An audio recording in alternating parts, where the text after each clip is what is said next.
And we're live. Okay. Hey, I'm Lauren from the Military Wife and Mom, and I just want to introduce myself a little bit to you guys who might not know who I am. That's my blog, The Military Wife and Mom, and I blog about parenting and military life. I started blogging in April of 2014. My son was 9 months old, and we were just preparing to move to Japan for military overseas move, and I decided to start a blog from the time that I started, and I'm just giving transparency in this talk because I hope that it will help people see where you can start from nothing and grow to something, and just challenges along the way. I started with nothing, like nobody was reading my blog, probably my mom. My writing was horrible. I was told I was lecturing people, and then up until now, I think the highest page views that I've hit was 250,000, and that was a couple of months ago with a viral post. I was probably averaging the past 2 months maybe 150,000 page views a month, and now there's been a huge drop off with Pinterest, with spam accounts taking over pins, and so many bloggers, including myself, have seen a dramatic drop in traffic, and we're trying to work that all out. I'm not going to go into all the saga details and consume this hangout with that right now, but if you are on Pinterest, that is something to be aware of, and try to look and see if your traffic has dropped off from there. So we'll see what the future holds in terms of page views and sessions right now, and if anybody wants to message me after to talk about some of the issues going on with Pinterest right now, I will gladly do that on an individual basis. So if any of you are just beginning on your blogging journey, I'm going to say some basic stuff, and I know many of you are already doing these things, so no need to change. But if you're not self-hosted and you're not on WordPress, I would highly recommend starting that if you're going to grow your following and get serious about blogging. It's not overwhelmingly expensive, and you can start out with one of the big hosting companies and get a relatively inexpensive hosting package through Bluehost or whatever, and then you can buy a theme or use a free theme. I know some people are using free themes. Even if you bought a theme, it's only around $50, so not expensive to do that. Blogging is probably the cheapest entrepreneurial thing you can do in terms of startup costs.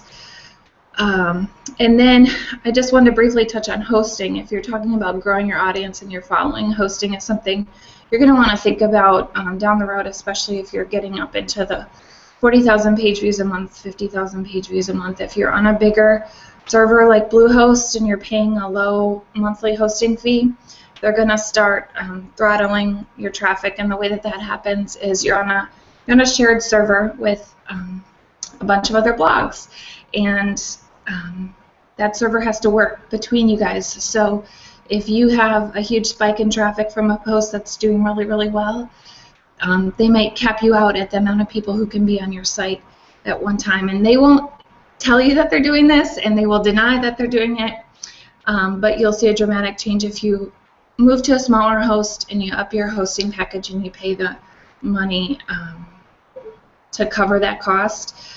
You'll see your traffic grow just organically because people are actually able to get on your site. And right now I pay about $25 a month for hosting, so still not an overwhelmingly expensive thing to have for your blog. The next thing that I wanted to talk about for growing your audience and your following, I know Crystal had said she doesn't do an editorial calendar. I highly recommend one if you're going to blog seriously. And it doesn't have to be Mondays I only post a recipe, and Tuesdays I post an activity or something like that. It doesn't have to be that rigid, but to post consistently a certain number of times a week, I think, is really important in terms of growing an audience or following, because if people are coming back to your website looking for new content and they're not seeing anything, they're not going to keep coming back because they think that you're not actively, the website isn't active. So right now I post 3 times a week, and that's Monday, Wednesday, Friday. I would love to post more than that. Time does not allow in terms of all the other things I'm doing behind the scenes with blogging. But, and then I recommend kind of planning out content. I'll just grab my sheet. I was just working on September yesterday, and so I'm so sad. I still do things on paper, and I wish that I didn't. I wish that I would just do more electronically, but I've tried to, and I struggle with it. So I do some things on paper, but this is just a calendar. So this is September, and I went through yesterday, and I literally wrote all my headlines out that I'm going to do for September posting, for post content. And I think of topics to write about by reading other blogs, going to Pinterest, just ideas. It's not to copy other bloggers. If you're going to write about it, it's already been written about anyway. So this is about writing from your perspective, your experience, and giving it your special touch. But I generate headlines that way, and then I also generate headlines by topics that are actually going to help my reader and things that I've written about to help branch down and expand on those topics in my blog. So the editorial calendar, and then it helps you plan out seasonal content. I don't write a ton of things seasonally on my site, but if you have a niche that is related to seasonal stuff, activities, recipes, traveling, anything sort of seasonal, and military life can be somewhat seasonal in terms of PCS season, I recommend it helps you plan that content out, because if you're going to write about something seasonally, you probably want to publish it about 6 weeks beforehand so that it has time to grow social likes and shares and really pick up some steam in terms of getting eyes on the post. The next thing that I would highly consider for growing your audience and traffic is being very niche specific on your site. The more specific you get on your site, the more people will see you as a resource to come back to. If you have all sorts of different stuff, I think that readers get confused and overwhelmed. For example, I question myself all the time, even if I'm niche enough, because I have parenting and I have military life. And it's kind of two different things, especially since not everybody in the parenting realm has any sort of interest in military life outside of maybe the novelty of 1 or 2 posts that they'll read. So if you want to blog about food, or you want to blog about travel, or you want to blog about military life, I kind of suggest getting as narrowed in on your focus as you possibly can. And people will see you as a resource, and you write about every single topic that comes along with military life or with parenting, and then you branch down on all those subtopics. That is a huge way to grow your following. So that's kind of the nuts and bolts of the website, just the audience following. I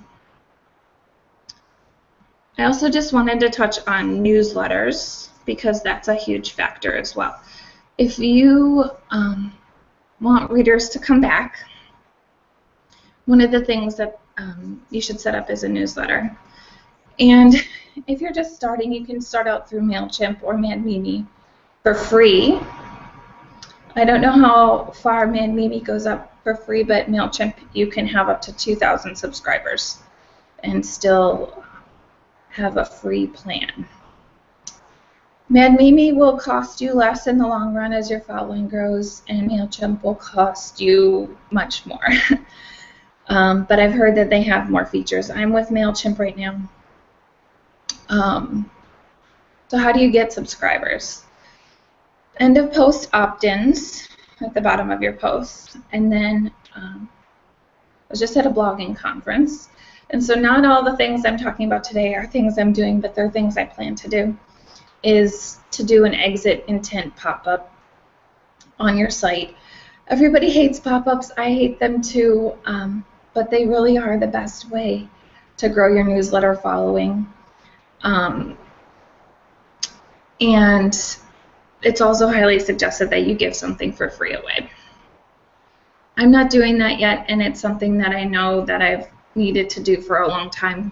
It can be something as simple as printable bundles or a checklist, anything really that you want to give away for free. Don't spend an overwhelming amount of time trying to create it. So go ahead and give something away for free. And then when you want to sell something, that's the point of having a newsletter. So if you create a product or you're an affiliate of some product, you can send that to your list, incorporate it into talking about what's going on with your blog, tips from around the web, that sort of thing. And then you hope that your loyal readers who trust you will probably buy almost anything that you recommend. You won't convert 100%, of course, but if you can even convert 10% or 20% of your newsletter following, that's income that will be generated for you down the road. So that's how I recommend kind of growing the newsletter stuff. Social media. So the biggest thing that I wanted to talk about today was Facebook and how to work the Facebook algorithm, what I'm doing in terms of Facebook strategy right now. I could probably talk for hours about it. As a baseline of information, a lot of the things that I know about Facebook come from Holly Homer of Kids Activities blog. And many people in the parenting blogging niche follow this method really specifically. And they grew their Facebook page from about 30,000 to it's up to, I think, 1.5 million now. It's taken maybe a little bit over a year for that to actually happen. The military niche is much harder to grow, in my opinion, than the parenting niche, and that's because the audience is, there's a limit. So if there's 1.2 million military spouses out there, that's all the military spouses that are out there in terms of your audience growing. And parenting, I don't know how many moms there are in the United States or around the world, but it's a lot more than military spouses. So there are limitations based on your niche, and that's just something to consider in terms of goal setting. But I'll tell you a few basics about what I'm doing with Facebook right now, and then I'll screen share with you, and I'll show you my page and what's actually happening on it so you can see. So the point of Facebook is the algorithm is going to squash your reach for just about anything that you're posting, especially if your page is small, and, well, it'll still squash it even if you're big, but you just have the ability to reach more people because you have a bigger following. The way that you gain more reach is by posting consistently, sharing high-quality content only that will get really good reach, and well, let me just show you because it will be simpler. So I'll screen share with you right now.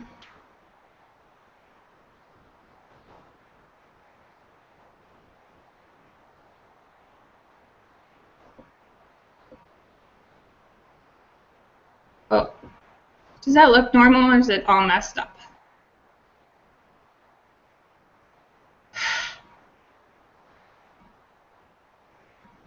It's like a picture in a picture, Lauren. Hang on.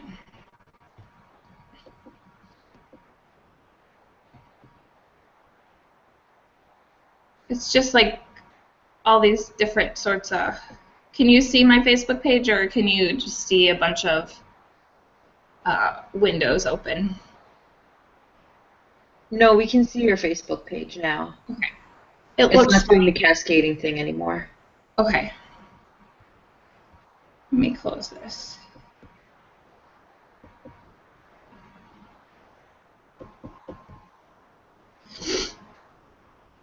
Okay.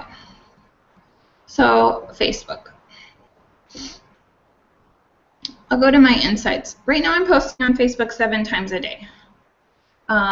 It's highly recommended that you use the Facebook scheduling tool only. Facebook likes Facebook, and outside scheduling sources have been known to get much lower reach than just scheduling directly through Facebook. I can show you how to do that really quickly. If you're posting a link, I'll just grab one quick from my own site.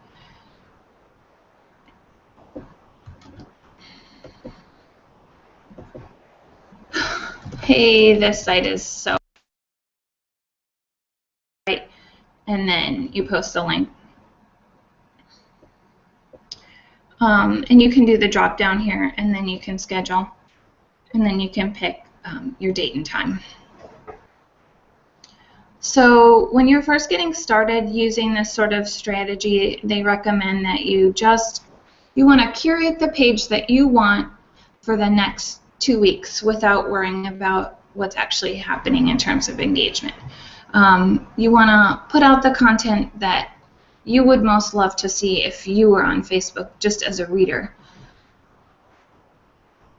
And start with scheduling an amount that's reasonable for you to do. Maybe this is starting with 3 times a day to schedule, and then you would pick the times, and you would always select those same times indefinitely. Well, or just, you can change them, but for the most part you want to remain consistent. So let's say you're going to post at 7 a.m., noon, and 7 p.m. So you can go ahead and pick those times and schedule it out, and then you can go into your insights and you can see how well everything is doing. You can see how many people clicked on the post, you can see how many people liked it, and then you can see how much of it was organic reach. And then if you click on the link, you can see if anybody shared it, because a lot of times someone might share the post, but they won't, they'll take your blog name off of it. So it'll be a hidden share, and you'll only be able to see it here.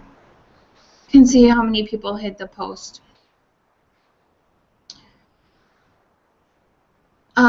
Okay, so let's talk about how much reach you're getting. What's good reach or bad reach? Right now, if I'm posting trending content, I would really like to see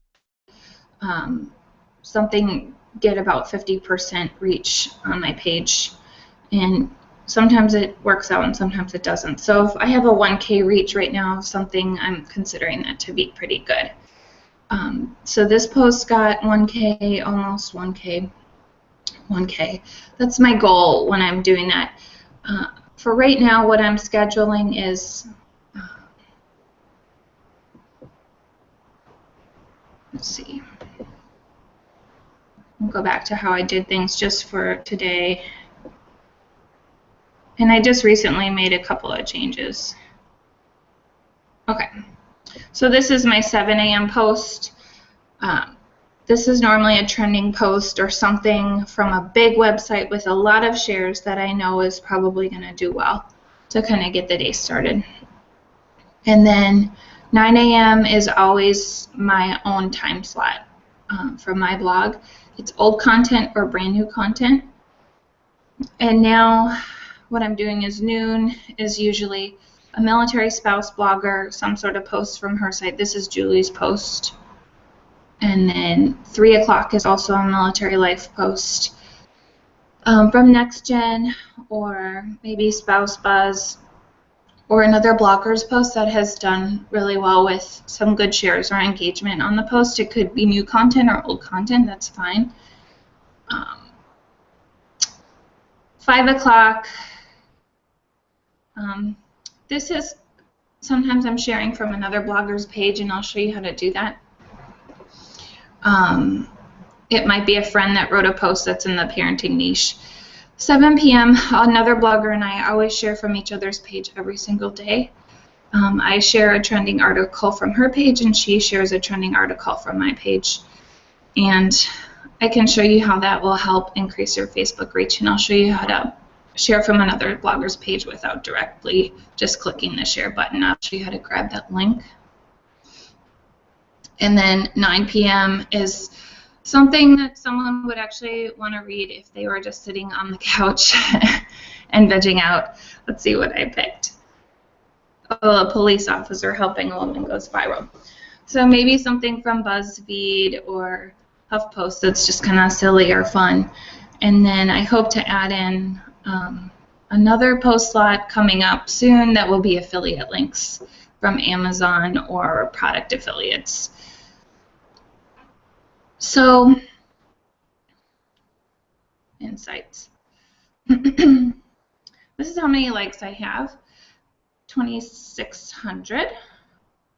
This is how many I've gained in the past week. This is a total post reach from last week. And this is how many people I actually engaged last week, so 3,300. So if my following is 2,600 and I'm engaging 3,300 people, that's a really high reach. And the point of doing all of this work, endlessly scheduling all of this articles, is because when you gain more reach with Facebook and you get a high number like this, Facebook starts to see you as a resource, and they will show your page to other people and recommend that they like it. So that's why you would actually want to spend all this time doing it, because it's not that much fun. And you can see how many people liked a post that you shared or engaged with it, how many people commented, and how many people shared a post with you as the original source of posting. And again, the whole goal, especially when you have a small page, is really to grow the page. It's not for page views, because you know, when I post something of my own, let's see, I got 38 clicks to my website. Big deal. It's not going to pay my bills. So the goal is not to share your own content, but to curate content from others, because that will help you grow your page. And once your page gets bigger and you're sharing your own content, then yes, it is going to generate page views to your site, which is the ultimate goal if you're wanting to create an audience that is long-term and not just blogging as a hobby. So how do you really even get more reach through Facebook? There's a couple of ways to do that outside of just posting trending content. And one of the ways that I do that is by posting content that has good reach from another page that has high engagement. So this is my friend Kelly from Idealist Mom, and she has an amazing page and she's growing, and we have always been around the same, and she's growing a little bit faster than I am right now. So if you want to share from another page, I always look at the engagement. What is the page getting? Who's talking about the page? She has 4,100 people talking about it, and yet she only has 2,800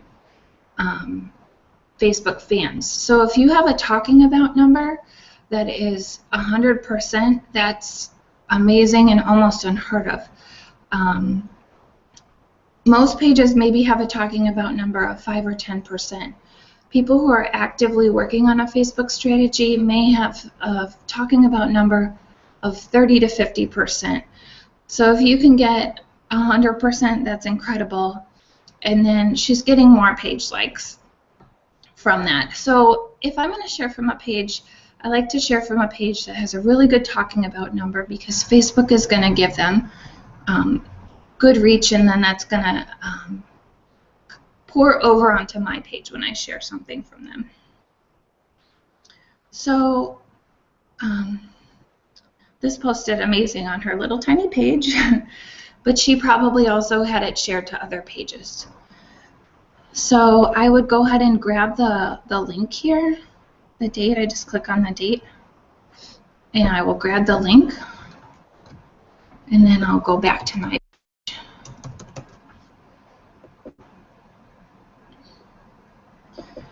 And I'll drop that link in there, and you'll see the post come up. But Facebook will know that that came from her. I delete this. and then I put in what I want to say about it. And since Kelly and I started this swapping every day, we just say, hey, what do you got for me? It's guaranteed pretty much that I am going to reach at least 50% of my following by just sharing from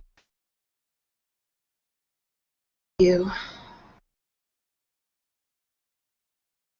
Share from her page. And I knew it was going to do really well, and I reached almost 100% of my following there. And then it'll load, but I'm not going to show you, but you'll have to take my word for it that when I'm sharing from her page, I'm almost guaranteed to get 50% reach on all those posts, and likewise from her. And we're just sharing trending content. We're not sharing if we can share each other's content if it is getting 50% reach or more. But the goal, again, is just for us to grow this Facebook page, to grow our following and our audience, to help get that Facebook page up to 20K, 30K. I see people every day in the parenting niche who have grown their Facebook page from nothing to 20K in a year. Easy. And the bigger that you get, the more exponentially that you start to grow. Okay, what I'm doing with Facebook right now, my goal is to get up to 10 posts a day, which again, it sounds overwhelming and tiring, so you really should do a Facebook strategy that's realistic for you. How much could you realistically post in a day, and do it consistently all the time? That's just some things that you'll have to think about when you're doing that. But let me just see what, I guess I can look at my own likes. So my talking about number right now is at about almost 50%, and I'm really happy with that. If I can keep it up there, that usually means that Facebook is going to help me grow. Oh, the other thing that you can do is follow other pages to watch. Okay. So these are some of my blogging friends, and I follow their pages because I like to go and look sometimes for trending content or things that I could share from their page that would be a good fit for me. So if you click on the page to watch, let's see if it works. Okay. The Facebook will show you what her top post from this entire week was, and you can see it had 370 shares, and her Facebook page is around 38,000, I think. And so I already shared this post, but if I see something like this that has really good reach and engagement, I'll go ahead and I'll click the link and I'll share it from her page, and that's pretty much guaranteed that I'm going to get really good reach on that type of post. So that's a little bit of strategy there. The other thing is if people are commenting on your page, the goal is really to always respond on some level, even if it's just a smiley face or whatever. There are a few times where I don't get involved in the conversation, and that's usually around something that's a little bit of a hot topic or slightly controversial that I just don't really want to take a stance or an opinion on. That's really the only time that I probably stay out of it, or if the person is directly talking to someone else or tagging someone else that they personally know in their life, I will like the post, but I won't engage in it. But the goal of generating a following is to respond personally to each and every comment or post, especially when you're small. It's not hard to do. So I guess I'll pop off of this and come back to the Hangout and see if you guys have questions about what I just shared, because that's kind of a lot of information.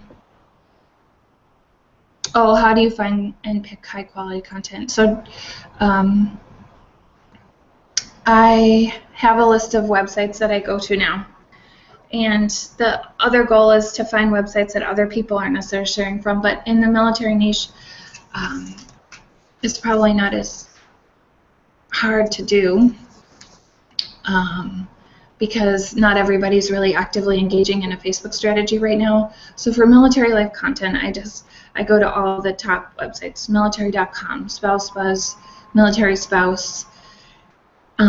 When I go to Spouse Buzz, I'm always looking to see how many comments the post actually had. That's usually the best indicator for how well the post will do if I share it on Facebook. Military Spouse, I'll share from their website, but I won't share from their Facebook page anymore, because if you go and you look at their Facebook page, you'll see that they're talking about numbers horrible because they only share their own content. And in terms of talking about number, you're looking at what is their reach based on their size. What percentage of people are they actually reaching? And you see some of the bigger pages that only share their own content, you'll see that they're not really reaching that many people for their size. I go to Crystal's page to see if she's sharing anything. I go to your page, or Joe's page. I go to Semi-Delicate Balance, and then I go to Julie's page, Soldier's Wife, Crazy Wife, for military life content. And then I have a ton of other, if I didn't say your blog, it's not that I'm not going to your page to look for content. For military life content, for parenting stuff. But even if you don't want to share parenting stuff, because not everybody is writing in that niche at all, you can still share fun articles from HuffPost, BuzzFeed, Viral Nova, Board Panda, those types of websites that, because when you share on Facebook, Facebook knows exactly how many shares that post has already gotten, social media-wise, and it will give it greater weight if it's already gotten tons of shares. It'll automatically show it to more people in your following. So if you share something from Huffington Post that's had 200,000 shares, it's guaranteed that it's going to reach more people in your following than if you shared it. The same exact article, which the content is exactly the same, yet it was on a small blog and it only has maybe 100 shares. It's just not going to reach as many people because that's part of the Facebook algorithm. It's just looking at the post from a technical standpoint. So that's how I find quality content. Facebook page, are there certain times of day better than others for scheduling? Okay, let me show you, because you will want to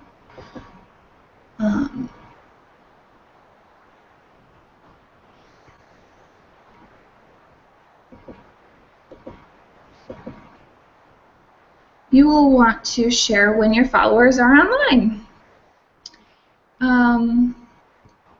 Insights. So you can go to your insights, and you can go to people. You can see all the demographics. Oh, maybe it's under overview. Let me see. Visits. No. Overview. No, this isn't what I want.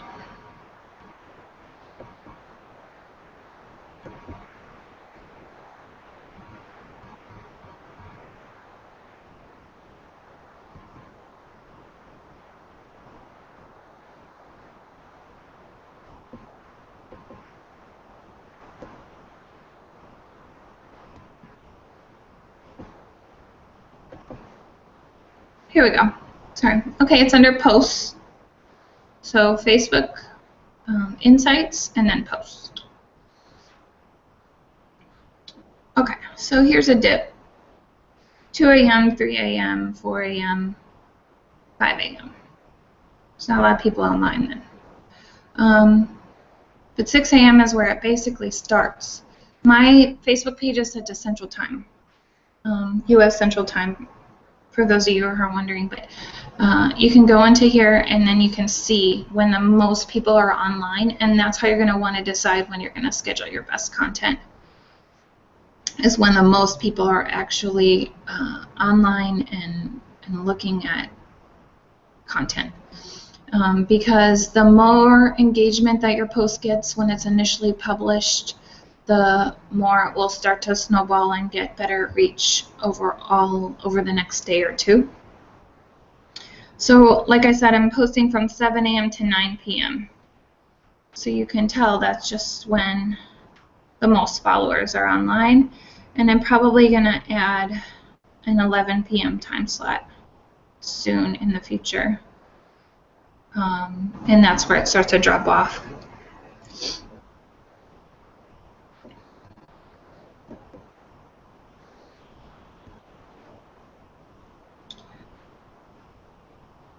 I'm just looking more at the chat. Joe, I found some similar posts. Do you have a strategy for sponsoring posts?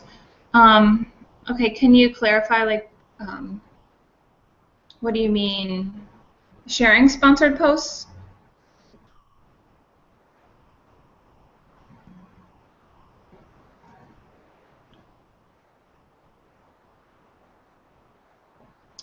Okay, she's not saying anything.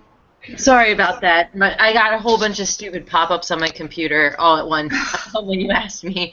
No, what I mean is, like, so for me, I usually only sponsor, like, maybe like throw like $5 on a post for Facebook when I'm working like on a sponsored post, or it's something that I've seen high engagement with and I want to push it a little further. Yeah. But I really don't honestly have a strategy for what, because I find a lot of times the things that I think are going to go like quote unquote viral don't, and the things that I don't think anybody will care about are the ones that get picked up, you know, by a whole bunch of people. So how do you decide what you're going to give Facebook your hard-earned money for? Okay. I guess. Yes. Okay. So I do. That's another thing I can talk about is boosting a post. If you have a really strong blogging niche and you guys are all networked, for example, and you have a Facebook share group and you're always sharing from each other's pages and they have big pages, I don't think boosting is as worthwhile. If you're in a smaller niche, which I do think the military life is a small blogging niche, you can do Facebook advertising through boosting a post. I do that because it's a difficult following to grow. It's a hard audience to reach because almost all of our Facebook pages are really small. So I can, well, I don't really need to screen share that. I'll just tell you that if I have a post on my blog that I share to Facebook and it gets over 50% engagement on my page, or it reaches over 50% of my fan base, and right now with where I'm at, if I see somewhere like 11 or 7 shares from a brand new blog post that I just did, I'll boost it to, and when you boost it, you can choose exactly who you're going to boost it to. You want to boost it outside of your Facebook fans. You don't want to boost it to them. You already got them. So I boost it to U.S. military wives, and then I'll go into more detail. U.S. Marine wives, U.S. Navy wives. And then you can boost it to a bigger page, people who have liked a bigger page, like military spouse, who will never share your content because they only share their own. But you can boost it to just those people who like that page. And, you know, I'll see a good return on that, maybe a few hundred likes. And the reason that you only want to boost a post that has high organic reach is because the $20 that you pay will have a good organic reach. Hopefully it will take off well beyond the paid reach. So I guess I'll show you.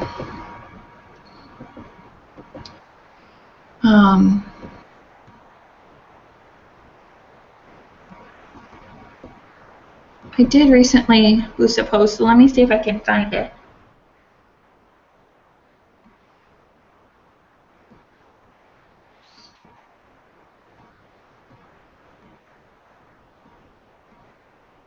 Okay, this one.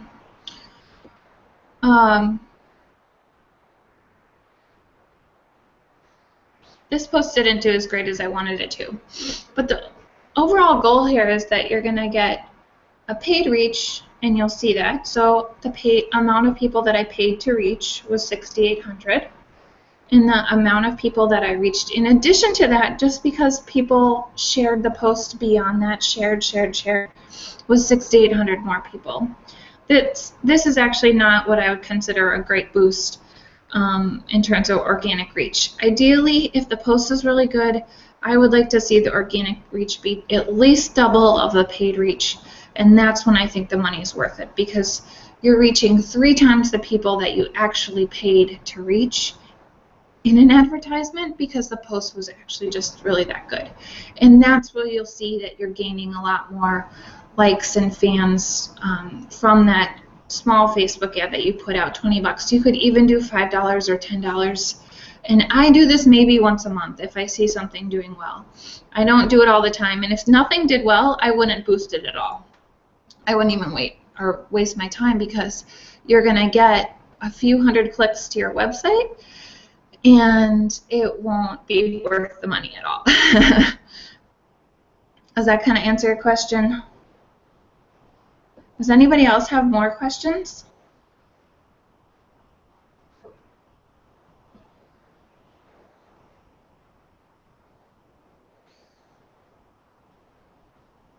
Natalie's typing. Kristen, nothing?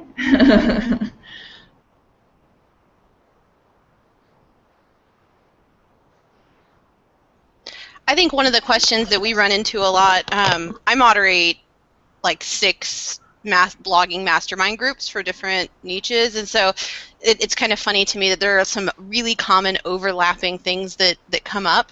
And one of the biggest ones that I see really, really regularly is, how do you track what is successful and what is not in regards to your long-term strategy? So we all make a strategy, well, not all of us, but if we're making a strategy, we have a strategy, but how do you look at it and say, you know, this technique or, you know, this choice is successful, do I keep going with it, or do I need to change and shift? Okay. Yeah, so in terms of what's working for me, what I'm looking at is I go back to the page and the insights and then the pages that I'm watching. And I look at what percentage they're growing, because Facebook will show you the percentage that they're growing each week, and then you can see the percentage that you're growing. And I think that's a really easy way to see.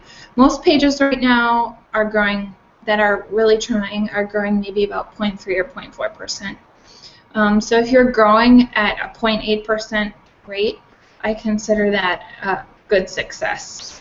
Is that a week or a month? What do you consider? Like, how do you? Or is it just Facebook? Daily, yeah. Weekly, yeah. Gotcha.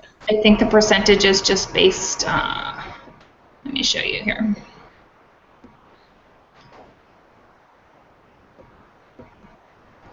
Yeah, what is working, what's not. So if you start with a strategy and you're not seeing your talking about number at least maybe 30%, I think is a reasonable goal to try to get a talking about number.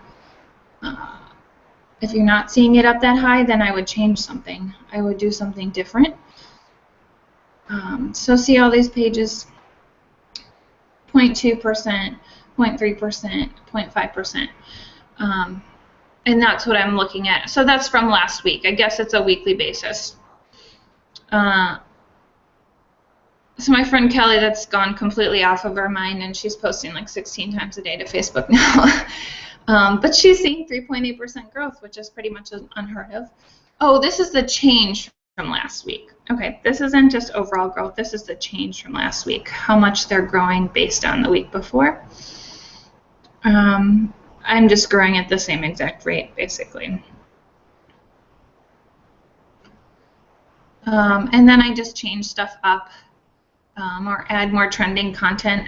For example, you know, my reach is just really crummy.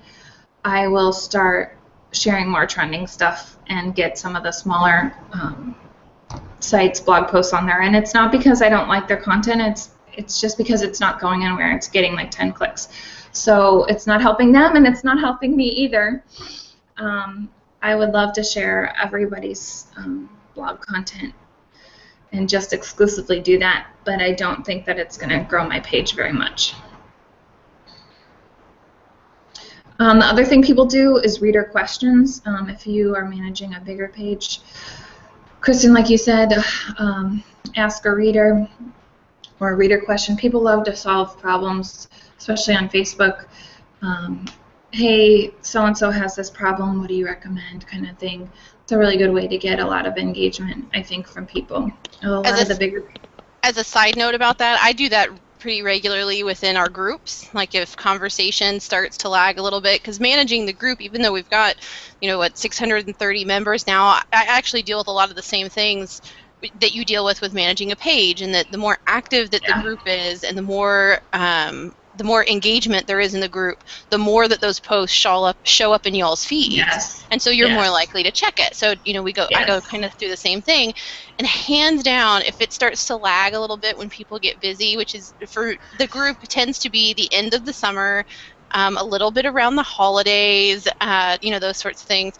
And when it starts to lag, I ask for people's help. So I don't know if any of y'all noticed, but I asked, but it was a couple of weeks ago, a week ago maybe, and I asked about the branding for a project that I'm getting ready to launch. I had people comment on that post that I did not even know were in the group. Like, I know them personally and did not know they were in the group. But it literally was just a picture of 4 possible logos, and I just said, what do you think? What does it make you think of, and which one do you like? That's it. Yeah. And it got, I think, like 82 comments or something along those lines. And it's just one of those things. Everybody has an opinion, and everybody loves to share it. Yes. And people love to answer questions that are reasonably simple, like, hey, pick a picture, or, I don't know. I don't even know. Where do you go grocery shopping? I mean, I don't know where to grocery shop. Where's the best place to grocery shop? Whatever. I mean, it could just be something silly like that. I tend to ask more questions when I'm posting an article. I post questions sometimes, but I don't always see the reach that I want to with it, so I've resorted to more asking questions alongside an article. And however you want to curate your page, whatever you want your page to be, it will become that, as long as you're curating that content and leading those fans into that direction. Because I've seen it happen to my page. I only boost military life posts. I never would boost a parenting post because the niche is too strong that other people will share the content for me that have so much more reach than a small boost could do. But because I've been boosting just military life posts, I have a lot more military life fans on my page versus parenting, which is a good thing because that's the direction that I want to go. But my parenting posts just don't reach as far anymore because of that. So whatever you want your audience to be, you can curate that yourself. You just have to be really consistent and patient over time and just keep plugging along at it.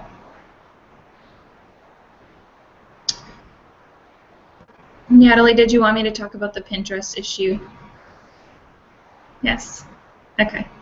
Can anyone else just say if they've noticed a problem with Pinterest? And I'll just talk about it really quickly. I've had to be really on top of my pins is one of the things I've noticed. I do a lot of deleting as it is. But I've noticed that, like, I've found some that have gotten disconnected from the links and those sorts of things. But I'm still maintaining traffic pretty steadily. Pinterest is my #1 referrer right now. Yeah, it is mine too. So this is really causing some huge problems with me. And a lot of bloggers that I'm networked with in my parenting niche are experiencing overwhelming and dramatic drops in traffic because Pinterest, we don't know exactly what happened, and no one from that website social media platform has come forward to publicly say what has happened, but it's my opinion that they were hacked and spammed and that there's a huge virus going around in that social media platform. So I'll open up my Pinterest and I'll screen share with you guys.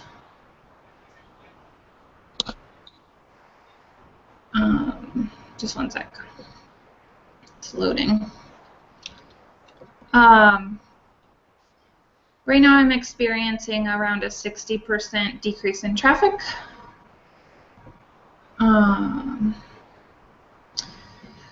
So these are all the pins of posts that I've gone ahead and moved off of my regular boards and moved them just into this one board. All these pins that I have were spammed, and the source is all messed up, although they might be fixing that. So for example, this is my pin, and it goes to another blogger's website, Dirt and Bookers. Oops, I didn't mean to click that. Hang on. Go back.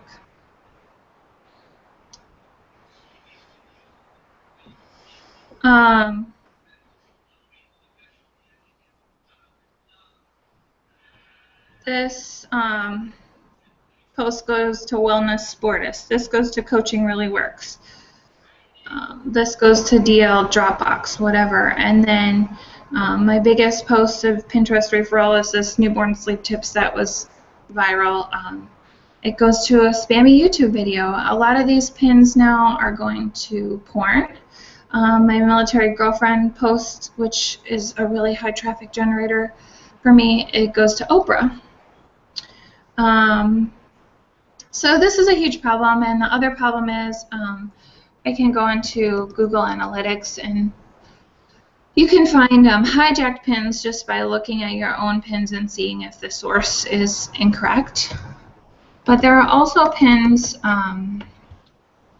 that have been hijacked that still will look like they're going to the correct source, but they are in fact not bringing you any traffic anymore.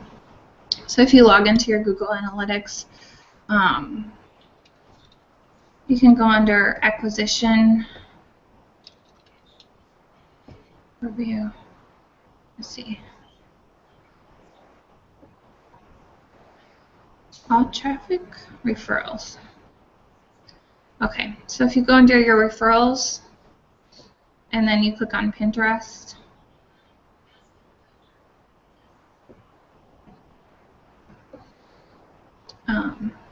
and you click on a specific pin, you'll see that it's just completely flatlined. So something that was normally sending me 100, 70, 50 hits a day is sending me 0, 8, 2. Let me go back to another one to show you another example. This is how you can find these pins, like I just showed you. If you want to just see an example of, I still have a, okay, here's a better example. So you're in Google Analytics, and these pins that was generating 40 to 50 sessions a day just on this one pin alone is now 0. It's completely fallen off the radar. And how do you know what the pin is? You just take it, you highlight it, and you can go to Pinterest and you just import that pin there, and it'll pop that pin up and you'll be able to see what it is. And here's the newborn sleep tips, and it goes to some dumb YouTube video for me right now.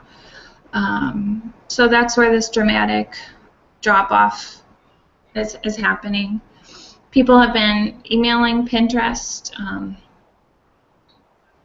through the Help Center, not reporting it as a copyright infringement because Pinterest will go ahead and delete all those pins. So you don't want to do that. But if you go under Get Help,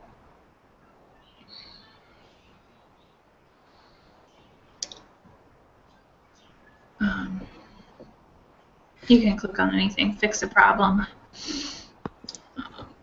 It would make sense. They got hacked in June of last year. They actually got hacked twice in 4 months last year, and had similar issues. Yeah, so then I just select Get in Touch with Us, and then you can actually email them directly. Have you gotten a response from any of your emails to them? Originally, yes, because I noticed this immediately after it happened. My traffic dropped substantially, and I was at a conference when it happened. It happened July 21st is when this whole thing started. and they responded to that email. And I just had found 2 pins on a whim that I thought, oh, we're going to the wrong source, and I didn't look any further than that. And then as the problem continued to progressively get worse and the traffic continued to drop, and more people started to network over it, we realized that this was a much bigger problem. It just wasn't pins being hijacked. It was some pins are still showing the correct source, but the repins are not. When people are repinning it, it's actually going to a porn website or something like that. So no, outside of the initial contact where they said they were working on it, they haven't contacted me back. I think I've emailed them 3 times, and I have a bunch more pin sources that I want to email to them. And yeah, I'm perfectly comfortable with algorithm changes and social media reach decreasing because of that. But if people can't reach your website and they're reaching spam, instead of that, that's a huge, huge problem. And so all these pins are out there, probably hundreds of thousands of pins that I have, and they're all directing to some sort of spam website now. So we'll see what happens. More to come. I can post in Mill Blogging Buddies when something actually comes of it. But I'm in several different blogging strategy groups, and so far I don't think a soul has heard anything back in terms of actionable steps bloggers should be taking to protect themselves, or steps that Pinterest is taking to help resolve the issue. I can't help it. Like systemic attack on their account, because you'd think if it was something that, like a security issue that bloggers needed to be aware of or whatever, that they would have put that out and basically put the onus on bloggers to say keep your pins secure. Yeah. Oh, can you edit the links? No, I can't even edit my own pins, the source of my own pins. I try to, I save it, and it doesn't save the link. It won't let me save it. And actually, Pinterest, I saw them go into 2 of my top pins and actually change it back to credit my site as the source, and it's back to the spam now. So whatever they have going on, it's big and it's not good at all, and it's really bad news for a lot of people who are blogging right now.